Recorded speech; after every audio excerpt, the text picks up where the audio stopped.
Welcome back to part 2 of episode 2, Secure Bharat, brought to you by Metamorphes Foundation. Today we shall continue our discussion with General Srivastava on the structure and organization of the higher defense organization in India. We shall be talking to General Srivastava on various aspects of the CDS, the formation of the DMA, and so on. Explain. And what I could gather from this is basically, if I may roll it into, two questions really, that the CCS, that is the Cabinet Committee on Security, and the National Security Council are the dominant bodies to make national security policies. And for that, very recently we have also got a new organization of the Department of Military Affairs, where we have the CDS getting appointed and instituted, which is a totally new thing with overreaching responsibilities, I would say. So, can you tell us what is exactly the charter of the CCS, the NSC, and of course, my second question is about the Department of Military Affairs and the CDS. All right. Thanks, Ram, for these very pointed questions, because very often the Cabinet Committee on Security and the National Security Council, these two different entities are conflated. So, as far as Cabinet Committee on Security is concerned, that is the executive part of the responsibilities of the Prime Minister and his cabinet, and it adjudicates and takes policy decisions and attends to pressing matters and issues, crises, and what have you. All right. So, say for example, when Kargil happened to 25th of May 99, the Cabinet Committee on Security met. Then when Depsang 2013, a Chinese intrusion had taken place, that's when I'm just giving you some examples for the benefit of our viewers. And then Pulwama happened, Balakot happened, and we had to, strike there in Balakot. So that's again when I'm just giving very, very few military-related examples. The Cabinet Committee on Security meets for varied reasons. What I'm coming to is that Cabinet Committee on Security is a part of, let me just mention to you, that Cabinet Committee on Security is one of the 8 standing committees, cabinet committees. So the other important cabinet committees are Cabinet Committee on Political Affairs and the Cabinet Committee on Economic Affairs. These are 3 important ones. There are 5 more. The invitation to these cabinet committee meetings, it's not that the service chiefs, they are not members of the committee. They're only the 4 ministers and the PM. But service chiefs are invited as and when required. It's by invitation. Contrast this with the United States model, where the chairman, chief of staff, joint chief of staff, he attends in an advisory capacity all meetings. But he attends in an advisory capacity, along with the intelligence chiefs and so forth. Correct. For us, is only by invitation when required. Right. So, so as far as CCS is concerned, immediate issues at hand, and policy which is required to be initiated, it has to have the cabinet approval. So, just a small question here before you go ahead. You mentioned about all these defense-related issues like Kargil, Ladakh, Pulwama, and just for the viewers to understand, when the Mumbai attacks happened, did the CCS meet? Yes, of course. It was a major event, and that is when a huge debate was set in motion as to whether what should be our response. Should our response be like Operation Parakram? So it is also for internal security as well as for external security. Absolutely. Attack on Parliament happened. So I just gave certain relevant military right. So as far as the National Security Council is concerned, National Security Council was created by the cabinet in 1990 also, but this was stillborn. Uh, Mm-hmm. Prime Minister was Mr. VP Singh, and it, I think, just met one or two times, and it was not taken forward. Okay. Government changed, and the thing fell into Mm-hmm. disuse. It was resurrected in 1999. So what changed was that the country went nuclear. South Asia, Pakistan also went nuclear Mm-hmm. overtly. So therefore there was a requirement to be having a mechanism Mm-hmm. which was robust and institutional. So that's when the reservations, political reservations, were, I think, overcome, because in 1995, Prime Minister Narasimha Rao had said that we don't need. He told the Parliament, we don't need a National Security Council. We will be better served by committee system of the UK. It's another story that UK got their own NSC in 2010. So this National Security Council, uh, the pivot is the National Security Advisor. And the National Security Advisor has got three entities within this. One entity is the National Security uh, Council Secretariat, NSCS as it is Mm-hmm. called. Yeah. So this has got very interesting verticals. Deputy NSAs, initially there were two, now became three. So you have a deputy NSA for intelligence and technical wing. You have a deputy NSA for strategic and planning wing, that is largely external. Then you have a deputy NSA for internal affairs, internal security. Uh, a military advisor, 2011 onwards, a lieutenant general, three-star equivalent. Mm-hmm. And then between 2013 and 15, a cyber security coordinator, national cyber security coordinator, Okay. because cyber issues were becoming a real challenge, Mm-hmm. headed by, once again, a retired three-star general. And then National Maritime Security Coordinator, a Naval Admiral three-star, who now provides advice and coordinates coastal security in states and everything to do with maritime security. Okay. This is the National Security Council Secretariat. So it's a mix. What I'm highlighting, it's a mix of civilians and Mm-hmm. retired military officers. Some serving military officers on deputation also man certain billets in the NSCS at the lower Okay. levels. Mm-hmm. And then you have the National Security Advisory Board. National Security Advisory Board has done phenomenal work. They were the architects of the nuclear doctrine. They have also put together uh, a strategic defense review, a draft national security strategy, and so forth.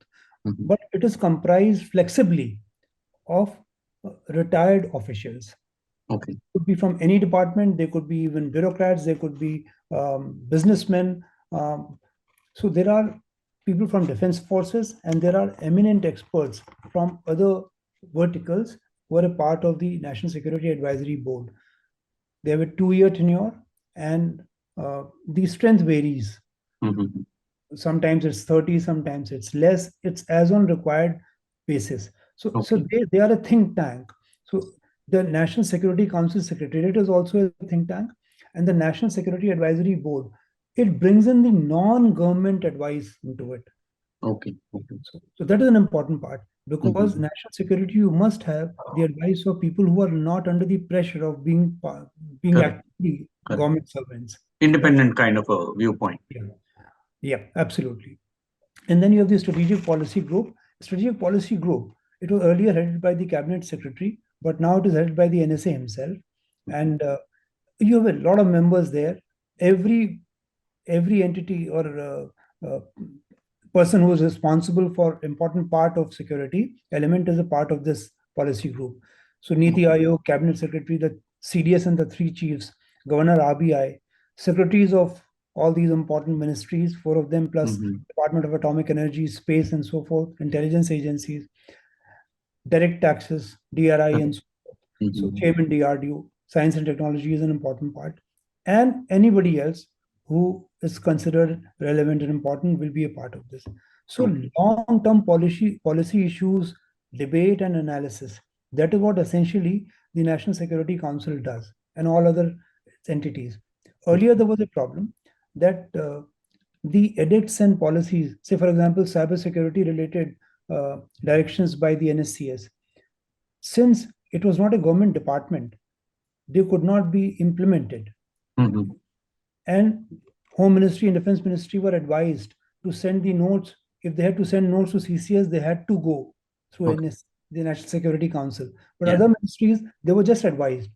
Now, starting 2019, National Security Council Secretariat is a part of, it's a government department. It's been Okay. included in the allocation of business rules. So whatever it now makes or regulates, it's implementable. It has to be implemented. Okay.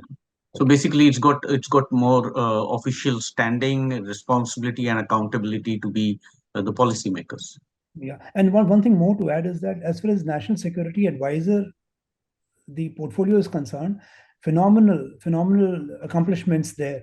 As far as Mm-hmm. diplomacy is concerned, the back channel with Pakistan, or the Mm-hmm. special representative dialogues with China, or the initial part of the nuclear agreement with the US, all the troubleshooting, all Okay. interministerial coordination, response All to done by. when Pathankot happened, Mm-hmm. you saw that the National Security Advisor was very active over there. So all kinds of crisis situations within India or external, Mm-hmm. NSA plays a very pivotal role and Mm-hmm. making important contribution. Mm-hmm. So from what I understand, this is the policy and advisory group or structure for the government on defense and security matters. So I would like to take you a step further now to ask you what the Ministry of Defense does, because for us as a common people, the Ministry of Defense deals with the defense and the security of the country. So if these people are making the policy, what exactly is Ministry of Defense doing? And you mentioned that now we have the CDS, the Chief of Defense Staff, which is a new organization heading a Department of Military Affairs. So, what is the connection MOD and CDS, and how does it function? Yeah, thanks, Ram. Yeah, we need to take it to the executive arm now. So policy recommendatory part of the National Security Council, and the executive arm for defense, uh, in particular, counterinsurgency, counterterrorism, though it is internal Yeah. and external. Uh, this is the charge of the defense minister, right? Defense of India, and prosecution of conflict as and when a decision is taken, conflict Hmm. termination till then. So that's Okay. a charter of the defense ministry. How do they do it? So the defense ministry has got 5 departments. Let me explain that. So you have the, starting out with the Department of Defense, which is headed by the defense secretary. So it has certain verticals which deal with their corresponding counterparts in the military. All right, Hmm. because policy making area, as now given in the revised allocation of business rules, they entail that they handle those heads. But the important part is that capital acquisition with the Director General of Acquisition Systems is under the Department of Defense. Hmm. So long-term defense capability development, capital acquisitions deal with that. So that is with the uh, Defense Secretary. Hmm. And the Indian Coast Guard. Indian Coast Guard has got very potent surface vessels, subsurface vessels, and as also um, aircrafts and helicopters. So the Indian Coast Guard is also nominally under the Department of Defense, but it functions operationally for coastal defense under the Indian Navy. So Hmm. there's a nice synergy as far as operations are concerned, and day-to-day management of security of our coastal areas. The Indian Coast Guard coordinates with uh, the Indian Navy. Okay. The second important department is the Department of Military Affairs and Army, Navy, Air Force, obviously. Territorial Army, little known, but a very important part. Yeah. So, territorial army, maybe in some of your subsequent discussions, you could discuss this issue. So, uh, as also very important structures for maritime security. So, Information Management and Analysis Center, Okay. IMAC, Hmm. and these are all developments post 2008. Okay. And then you have the IFC IOR, Information Fusion Center, Indian Ocean region, Hmm. wherein uh, there are liaison officers from about maybe 18, 20 countries which are already there. Hmm. It's there in the National Capital Region, and Okay. along with the other information fusion centers in the Indo-Pacific. And right now we are seeing on a daily basis as to how the Indian Navy and the Coast Guards are playing a very important part in the Arabian Sea. Yeah. So that is the Department of Military Affairs. Mhm. Department of Defense Production, it got created under the ministry in 1962 after the war. Okay. And it deals with our defense public sector undertakings. It deals with the corporatized ordnance factory boards, now into those 7 elements. It deals with everything with defense innovation. Mhm. All right, very important vertical, defense Yeah. exports. And all the important policies like defense acquisition procedure DAP 2020, Mhm. okay, and export promotion 2020 again. All that is the charter of DDP. And then you have the Department of Defense Research and Development. Mhm. So here we have a two dual-hatted person who is the chairman DRDO also, as Okay. also secretary of this department. Oh, So like the CDS is a chief of defense staff also and a secretary of the DMA department. correct. So the chairman DRDO has a dual role. Okay. DRDO, there is a committee which has been formed recently. I think Mhm. Vijay Raghavan committee, Yeah. which has recommended some Mhm. very path-breaking changes. They are under examination as of now. So whether the DRDO should not do any prototype work at all, they should only do the technology readiness level 1 and 2, like the conceptual levels only, along with Mhm. academia and the other private players. Mhm. Whether the private entities should have more formal Yeah. monetary allocation for defense R&D, Correct. recruitment for DRDO, splitting of the chairman DRDO, as also creating a council directly in the PMO under the Mhm. Prime Minister for defense policy, research Okay. R&D policy. So these are some very foundational changes which are under examination. Mhm. So what I'm trying to say is that uh, the departments in the Ministry of Defense, they are evolving with time, keeping Okay. in step with the requirements of the time. So you mentioned about this DMA, which is something new which has come about recently. Uh, it deals with the services primarily. So what is the DMA all about? I mean, it's new, so it will probably evolve more in future. But what is it presently doing? What is it consisting of? And how does it relate to the creation of the CDS? Right. So as far as the Department of Military Affairs is concerned, uh, before the announcement took place in the end of December 2019 and 1st of January, these two entities got created, the Chief of Defense Staff and DMA. The debate so far in India, whether it was the Naresh Chandra Task Force or whether post Kargil Review Committee, there was an important study under Mr. Naresh Chandra. The report was made in 2011-12.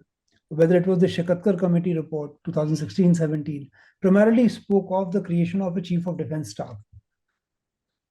But everybody was very pleasantly surprised when this 70 years long anomaly of keeping the military department not a part of defense ministry in one stroke, this was corrected by creating a department of military affairs headed by a uniformed person. Okay. So this is a very powerful, I would say, very impactful change which Mhm. has been made. And the CDS has three hats. So one is as Secretary DMA for policy making and advice. Then is as Chairman, Permanent Chairman, Chief of Staff Committee, which is for integration, jointness, and synergy between the three services.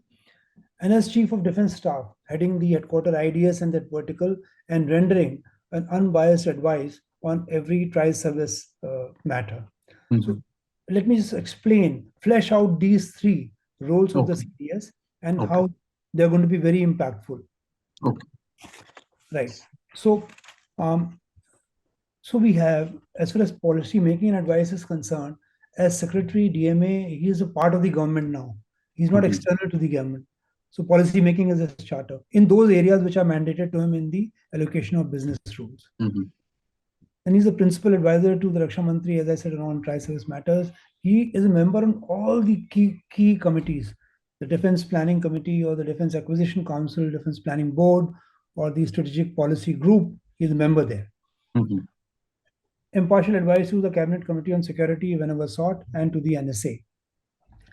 Jointness and synergy is a focus area not just of our uh, armed forces but world over. So Mhm. therefore, for the first time, we have a permanent chairman. So he doesn't carry any baggage or advice now. Like the baggage in the advice that he renders is not there because he doesn't now. He's not a serving chief of a service. Mhm. Okay. And he administers all the tri-service entities, all the operational entities, as also the tri-service training institutions. Restructuring of military commands to create joint and theater commands very actively is being pursued under his directions. Mhm. Operations, staffing, also creating more synergy in logistics, transport, communication, and repairs. Rationalization. Mhm. So, jointness and synergy in everything that they do is being steered by him. Okay. And capability development, the most serious challenge, which is a long term challenge, is capability development. Deciding what the interests are, deciding what the missions are, deciding what you have today, identifying the capability gaps, and then rolling out a 10-year plan, 5-year plan, and a 2-year plan. So, this is what the ICDP, Integrated Capability Development Plan, the Defense Capital Acquisition Plan, and Mhm. the Annual Acquisition Plan. So, these things are steered by him. Okay. And he is on a daily basis promoting indigenization, integration, and resource optimization. Let me just give one example, a very Mhm. important one. 5 positive indigenization lists have been taken out. Okay. What has been taken out for DPSUs by the DDP is very different. Mhm. 500 and more items which now have to be only taken from indigenous sources have been Mhm. identified over the last 3 years, and everybody told that by so and so year, these systems will only come from indigenous sources. Correct. So this is being given a serious impetus by the CDS. Mhm. Yeah. That's a great development, actually. So, does the CDS have an organization? I just wanted to make my mind clear. We have had this thing called the Integrated Defense Staff for some time now, headed by a three-star general. And now we have the CDS. Uh, how what is the interplay between the CDS and the integrated defense staff? Because from what we understand is that the integrated defense staff is for tri-service matters, and so is the CDS now being chairman of the Chiefs of Staff Committee. So, what are the interplay of the roles, and why the CDS is so important? All right. Thanks, Ram, for that question. Let me begin by saying that before the Chief of Defense Staff, as an appointment got created, Hmm. uh, after Kargil Review Committee, serious lacunae were seen uh, in how the intelligence agencies and uh, entities in the country and how even the three services interacted and coordinated issues. So, because of that recommendation and the requirement to change the status of the services from attached headquarters to integrate them more closely, Hmm. an integrated defense staff was formed in 2001. And all the responsibilities and tasks that the CDS does today, Hmm. before the CDS got created, were being done, continued to be done by the Chairman Chief of Staff Committee. Okay. But the Chairman Chief of Staff Committee has to be service meaningfully because of ever enlarging domains of war fighting. I Hmm. just named them: cyber, space, electromagnetic spectrum, maritime issues, um, all the kind of cross-border elements of drug trafficking, smuggling. I'm talking about the maritime domain, but Hmm. as far as terror is concerned, it knows no boundaries. So, multi-ministry within the services, integration, horizontal and vertical, coordination was required, and this is what was very capably done by the CISC as the head of the IDS. Now, let me explain how. So, you have the Chief of the Defense Staff to the Chief of Staff Committee, right? CISC. Now, he is advised by four very capable three-star or equivalent lieutenant general level officers. They are called deputy chiefs of integrated defense staff. So Mm-hmm. one is for operations, one is for doctrine and training, one is for perspective planning and force development, uh, and one is for intelligence. Mm-hmm. Now, DG Defense Intelligence Agency also interacts with the other intelligence agencies, whether it is RNAW or IB, as part of the erstwhile JIC. Now it is subsumed in the NSC. So interaction between him and the Mm-hmm. civilian intelligence agencies also takes place, right? It's formalized. Mm-hmm. And last is the DCIT's medical. So as far as the CISC is concerned, he is a very important pivotal part of the Defense Planning Committee by being its member secretary. The CISC also services the Chiefs of Staff Committee.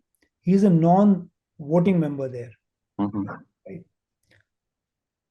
Under him, the IDS services the Vice Chiefs Committee. Vice Mm-hmm. Chiefs committees resolve everything that can be resolved inter-service issues without the necessity of taking it to the Chiefs of Staff Committee, or they also prepare policy recommendations and propositions to be taken to the Chief of Staff Committee and beyond to the CCS. Mm-hmm. And then you have a host of tri-service committees dealing with operations, intelligence, training, planning, logistics, uh, Correct. electromagnetic compatibility equipment, electronic warfare, and very importantly, these three of them which I have put there: Mm-hmm. Principal Personal Officers Committee, the Principal Supply Officers Committee, and Principal Maintenance Officers Committee. Now, these are Okay. like they go back to independence times, and these committees they are also manned by members from the Department of Defense, from finance department. So therefore, many decisions which can be sorted out at this level Okay. were earlier not even required to be referred to the ministry. Mm-hmm. So inherently, it's a very powerful structure under the CISC. The limitations, if any, are only in terms of kind of not allowing them to exercise their full powers.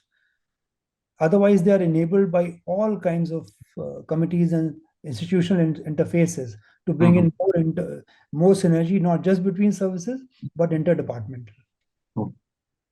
You mentioned that he is a member secretary of the CISC is a member secretary of the Defense Planning Committee.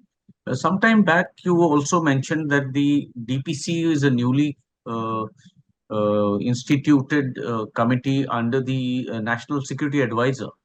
So, how is it connected to the Ministry of Defense? Because the CISC would form part of the Ministry of Defense, if I'm not wrong. So, can you connect those? How do we see that connection? See, as far as the CISC is concerned, Mm-hmm.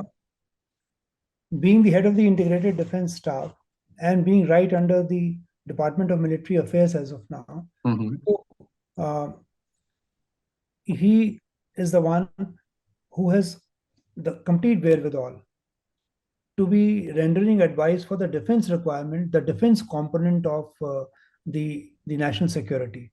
Now, national security is an ambit we just discussed, which is much larger than defense itself. Say for example, the we have something called as a document from the Raksha Mantri's operational directive. Now, that pertains to the national security element that deals with defense. Mm-hmm. There are other components in national security. So, to take a whole of a government approach, uh, the National Security Advisor, a defense planning committee, has been created under him. It got Mm-hmm. created before the Chief of Defense Staff was created in 2020. This one was created in April 2018. Mm-hmm. And the aim was to bring together very varied and but but involved Okay. actors in national security. Mm-hmm. CDS, the three service chiefs, the cabinet secretary himself, other secretaries heading Mm-hmm. defense, defense production, home, finance, external, and others, say space, you know, atomic energy, and many more. So many varied actors which report to their own verticals, but they have to come together to collaborate, and which goes beyond the mandate of the defense ministry. So that is where four subcommittees were created with a specific purpose. Okay. So the focus areas were policy and strategy, defense policy and strategy, plans and capability development, which is a long-term horizon issue. Mm-hmm. Okay. Defense diplomacy, because increasingly everything is getting securitized, and as India grows and we want to have more influence in Okay. international security through international interaction, exercises, um, summits, global summits, as Correct. also military sales. So defense diplomacy is a very important vertical, and the defense manufacturing ecosystem had to be more made more atmanirbhar, Mm-hmm. as also it had to be more um, resource informed. So Mm-hmm. you should not make defense capability development plans which are disjointed from the financial resources or the other resources available, because we have been having uh, defense plans after defense plans which were either never taken to the Yeah. cabinet committee on security, Mm-hmm. or they were taken at a stage when their period of plans was already over. Of course, Okay. after the 13th defense plan, the whole thing has been shelved, and now we have a different system of planning, which is with the Niti Ayog. Now the Mm-hmm. planning system itself has been overhauled. But what I'm trying to say is that unless uh, the capability development plans are finance and other resource informed, Mm-hmm. those plans will never work. So Okay. that is how this complete mandate Mm-hmm. to put together some draft documents, national security strategy, Mm-hmm. not just defense security, national security strategy, Yeah. capability development plans, Mm-hmm. defense manufacturing ecosystem improvement plans, defense diplomacy and infrastructure development plans. These have Mm-hmm. to be put together by them, and they are being put together. National security strategy, I believe, is in the final stages of preparation. Okay. How much of it will be articulated publicly? It'll be two parts, something for Mm-hmm. public consumption, Yes. something for external communication. It's all something which will unfold later. Yeah. But all these The reports serve a minister. They all go to a defense minister. okay. So Okay. it is this whole defense planning committee is at the end of the day serving the Mm-hmm. defense ministry. Defense. Very rightly brought out and very neatly explained.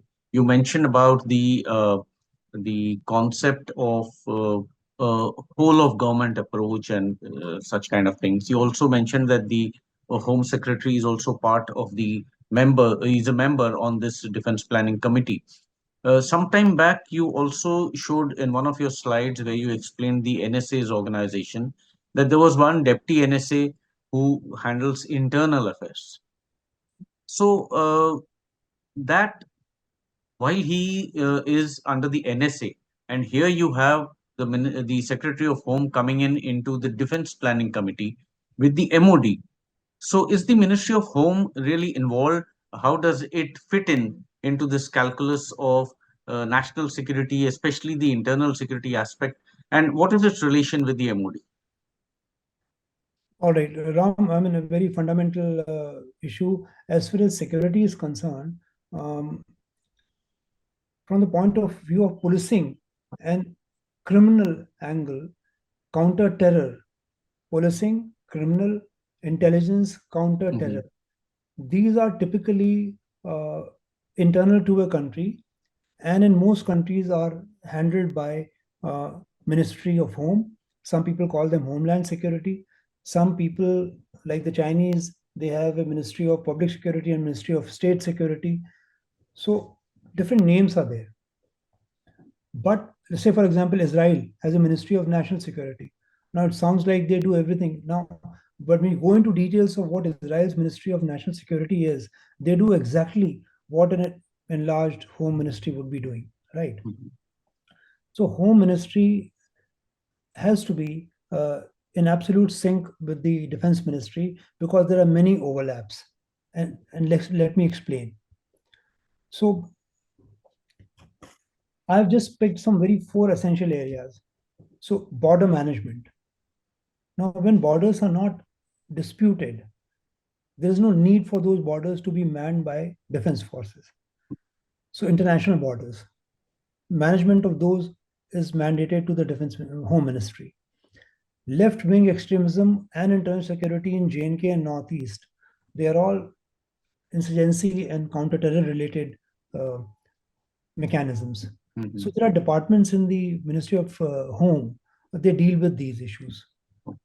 And I have seen firsthand that it's not just that the defense and the home ministers are members at the CCS and the NSC at the ministerial level, there is coordination. But besides defense officers being posted in the home ministry, in the LWE wing and so forth, and that is goes back several years. Okay. That interface of serving defense officers within the home ministry exists. And on the ground, at the ground level, there is cross attachment and cross postings and deputations of military officers at the brigadier level and more to border security force and so forth. Okay. Their company commander level officers used to come on cross attachment to us. We carry out training for the police forces for counter-terrorism in many counter-terrorist schools across the country. Right. So the integration functionally between Home Ministry and Defense Ministry also extends to disaster management as also to cyber issues. All right. So these are areas structurally, institutionally, as also forces wise. These the four forces which are manning the borders: Border Security Force, Assam Rifles, ITBP, and Sashastra Seema Bal (SSB). So all these four entities are manning borders. BSF mans the border with Pakistan and Bangladesh, Assam Rifles with Myanmar, ITBP with the northern adversary, and then SSB with Nepal and Bhutan. One border, one force concept has been applied there so that there is institutional permanence. Okay. So these battalions which are doing that are structurally quite similar to the armed forces battalions. So a lot of similarities come in. And then look at the National Security Guard, NSG. NSG, the very teeth is these special action groups, two of them. So two SAG groups are for counter-terrorism and anti-hijacking. Okay. These are manned exclusively from the armed forces. Right? These are those Black Cat commandos. Absolutely, Black Cat commando. The head of the NSG is an IG from the police. Okay. But at the 2-star level, there are defense officers there. And at the cutting edge level, you have these men from the armed forces manning the SAGs. And then you have these special ranger groups. They are from the Central Armed Police Forces, the forces which I've just listed on top, right? Okay. And then you have these special composite groups, which are a mix and which are regionally distributed at the 5 hubs of NSG. Right? So these are made from combination of Army and the Central Armed Police Forces. Okay. All right. So what I'm trying to highlight is that the Home Ministry and the Defense Ministry are working hand in glove to ensure national security in a more coordinated and synergistic manner. I'll just maybe close this part of the argument by explaining the disaster management. So disaster management architecture, you have at the cabinet secretary level, you have the National Crisis Management Committee. So like all committee systems, it's a cabinet secretary. And then you have the National Disaster Management Authority. NDMA, because of the nature of disasters, could be like nuclear, radiological, biological, very severe kinds of, we have just had COVID. It is headed by the Prime Minister himself, NDMA. And then you have at the state and the district level, the DDMA and the SDMA. And then you have National Disaster Response Forces. There are 16 battalions. From the 6 CAPFs I just mentioned and showed on the previous view foil, there are 16 battalions for disaster response. So Within the Home Ministry, there is the National Executive Committee under a secretary. Okay. To coordinate with the Home Ministry Secretary, we have the Defense Crisis Management Group, Mm-hmm. which is headed by the CISC, Okay. none other than the CISC. That is Yeah, the yeah, yeah. so that is how the response from the Army, Navy, Air Force, and the Coast Guard is Mm-hmm. coordinated. Okay. Okay. So it is just one institutional arrangement that shows Mhm. the linkages wherever more synergy is required. Architectures like these are resilient and responsive. Okay. Just to take you slightly back to your previous slide on uh, the Home Ministry and how it is responsible for internal security. Uh, do you think there is a case in point that uh, in within the Home Ministry we have a department dealing exclusively with internal security? Is there something there? I heard there is a internal security cell which is functional, which controls the uh, aspects of all these CPOs and CAPFs which you mentioned. But do we need? Do you feel there is a case to upgrade this to something like the Department of Homeland Security or something like that? Well, so you're talking about the internal security issues Yeah. uh, and an internal security cell, right? So internal security largely is a as it is a matter which is divided between the Hmm. states and the center, Yeah. and there are there are serious reservations as far as the amount of authority that the Hmm. intelligence forces can have Okay. to conduct intelligence operations in the domains of these states. So Okay. the NCTs, that now National Counter Terrorism, um, Center. Yeah. huh, yeah, National Counter Terrorism Center. This has been in the making and in debate for more than 2 decades. The very reason Hmm. why certain states, which are mostly those states which are not politically under Yeah. the same party as the party at the center, they do not want an overweening um, intrusion of the Yeah. state police force of the center police forces and the Hmm. central intelligence agencies into their architectures. Correct. Correct. More autonomy to the states in this But having federal structure. I think that is what. but having said that, there is no Mhm. denying the fact that you need you need things like the multi-agency center which has been created. You need Mhm. see like the subsidiary multi-agency center SMAP. Correct. You need things like NAT grid. Now, what I'm Mhm. talking about, Yeah. the Yeah. National Terror and Crime Tracking, uh, Mhm. uh, and of course the CCTNS, Yeah. counter crime and terrorism tracking. So Mhm. these are the various digital interfaces Correct. which have been created over time uh, Okay. so that information is available to the Mhm. right agency at the right time. Mhm. And I think enlarging the internal security cell, personally, I am not aware of the plans as such, Mhm. whether there are any or not. But my sense is that institutional enablement uh, Mhm. and more digitally empowering Okay.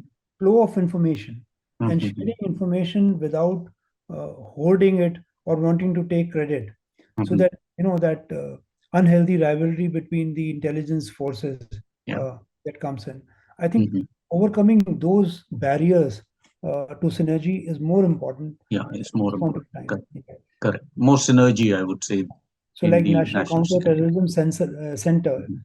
NCTC, Mhm. if it would come about and we could overcome those reservations about domains, I Uh-huh. think that would be a very That forward will be a looking. good. Yeah, Okay. yeah. Okay. Thank you, General Srivastava. That was a long and very interesting and very insightful kind of a session that we have had on the higher defense organization of the country. It has been a matter of learning for not just me, but I'm sure for our audience on the higher defense organization of the country. Uh, we are very grateful to you for sparing your time and taking so much efforts to create this wonderful presentation and explaining to us in a very, very nice and lucid manner the complete higher defense organization structure of our country. Thank you so much, General Srivastav, from not just me, but from Metamorphs and also from our viewers for taking this effort.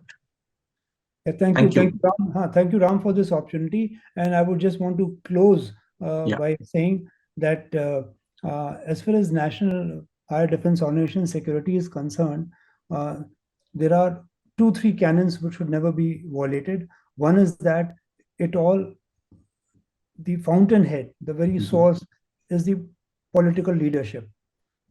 National security has to be any element. Uh, Can you stop sharing the thing if you've done with no, the slides? there is no slide. I'm just making Yeah. three brief points. Okay. Okay. That Okay. because every country has political objectives and Mm-hmm. aims, national interests to be served.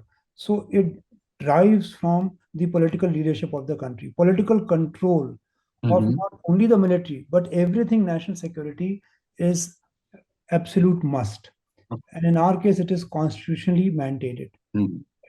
Second thing is that as far as the use of force is concerned, it can never ever be unrestrained.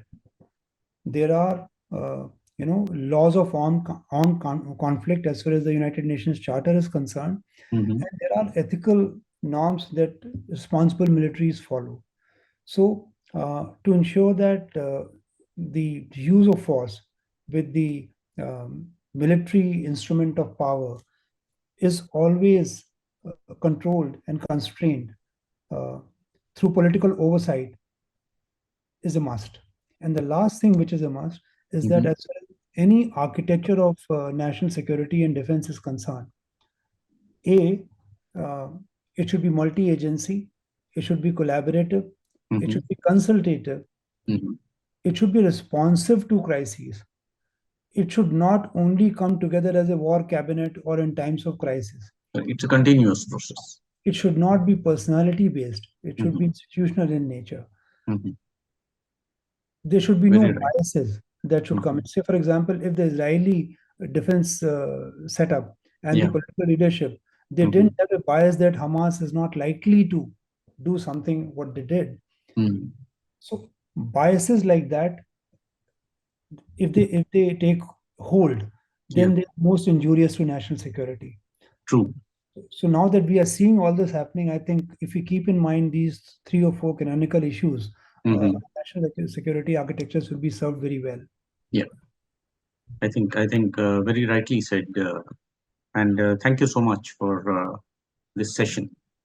Thanks. Um, Thank you, and Thank you. to all my viewers, thank you for listening in.